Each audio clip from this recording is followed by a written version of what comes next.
महागठबंधन सरकार से अलग होने के बाद नीतीश कुमार ने एनडीए के साथ नाता जोड़ा तो नए सिरे से नए सहयोगियों को अब सरकार में शामिल करने के लिए नीतीश ने पुराना जो मनोनयन था, जो समितियां जिलों में बनाई गई थी, उसे भंग करने का आधिकारिक तौर पर आदेश जारी कर दिया है। 28 जनवरी को नीतीश कुमार ने महागठबंधन से अलग होकर नई सरकार का गठन एनडीए के साथ किया। बीजेपी, हम और लोजपा के साथ मिलकर नीतीश कुमार ने बिहार में नई सरकार बनाई और इस सरकार के बनने के बाद मंत्रियों की शपथ हुई।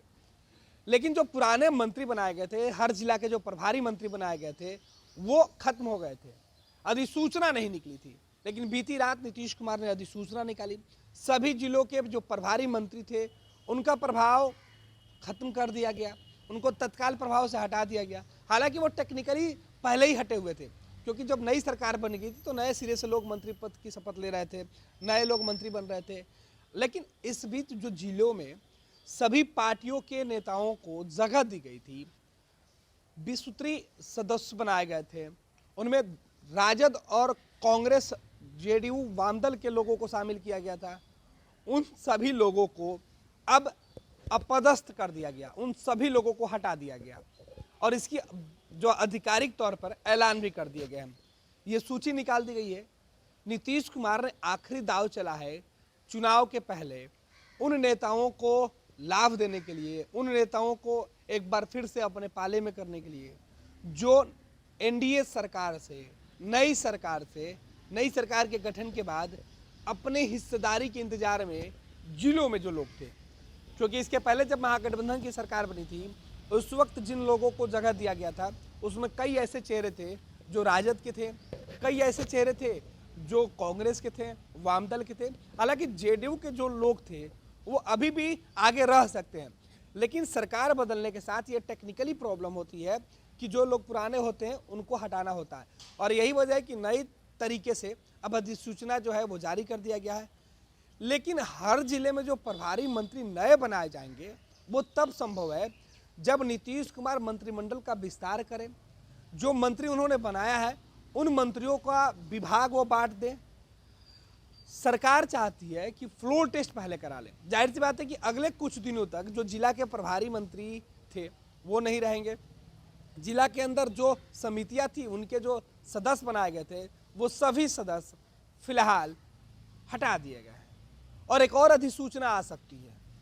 ये अधिसूचना बिहार के अंदर जो आयोग बने थे, जिन आयोगों का गठन किया गया था, अब उसके जो सदस्य हैं अब उनको भी हटाया जा सकता है, क्योंकि नई सरकार बनी है तो अपने अनुसार आयोगों के अध्यक्ष के तौर पर नियुक्ति करेंगे। नए जो आयोग के सदस्य होंगे उनको बहाल किया जाएगा। तो नीतीश कुमार ने अब सरकार से जो है मिशन शुरू कर दिया है आरजेडी कांग्रेस को साफ करने का। नीतीश ने जो अभियान चलाया है इसमें राजद पूरी तरीके से साफ हो जाएगी, लालू और तेजस्वी बस देखते रह जाएंगे। नीतीश के निशाने पर पहले जिला में राजद के जो नेता थे, पार्टी के पदाधिकारी थे, उनको जो जगह लालू प्रसाद यादव ने दिलवाई थी, उनसे उनकी कुर्सी नीतीश कुमार ने छीनने का पूरा प्लान बना लिया है। और अब बोर्ड और निगम में जो राजद कोटे के जो नेता जिनको एडजस्ट किया गया था उनको भी निकालने की कवायद तेज हो गई है। नीतीश कुमार कभी भी फैसला लेकर बिहार में जो बोर्ड है, जो आयोग है, उसमें राजद कोटे के जितने नेता हैं, कांग्रेस कोटे के, वामदल कोटे के जो नेता हैं, उनका पत्ता साफ कर सकते हैं।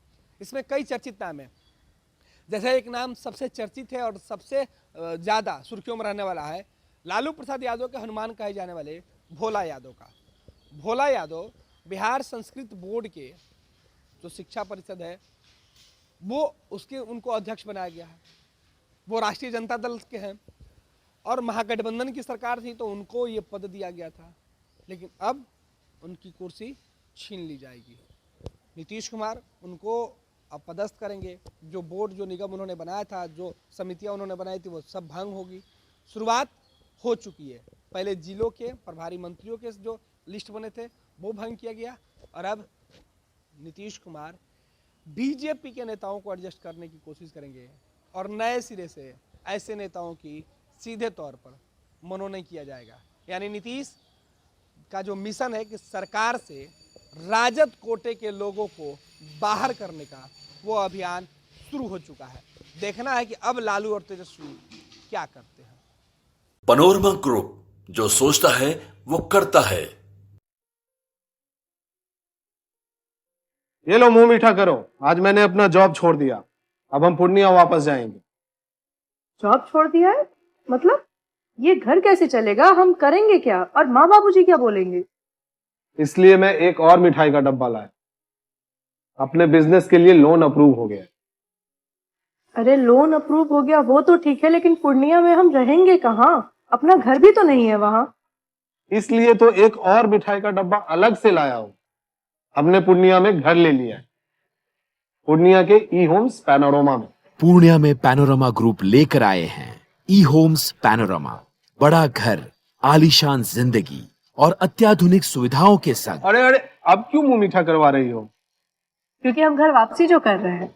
घर वापसी की खुशी पूर्णिया में ई होम्स पैनोरमा के संग। E homes panorama, luxurious lifestyle redefined.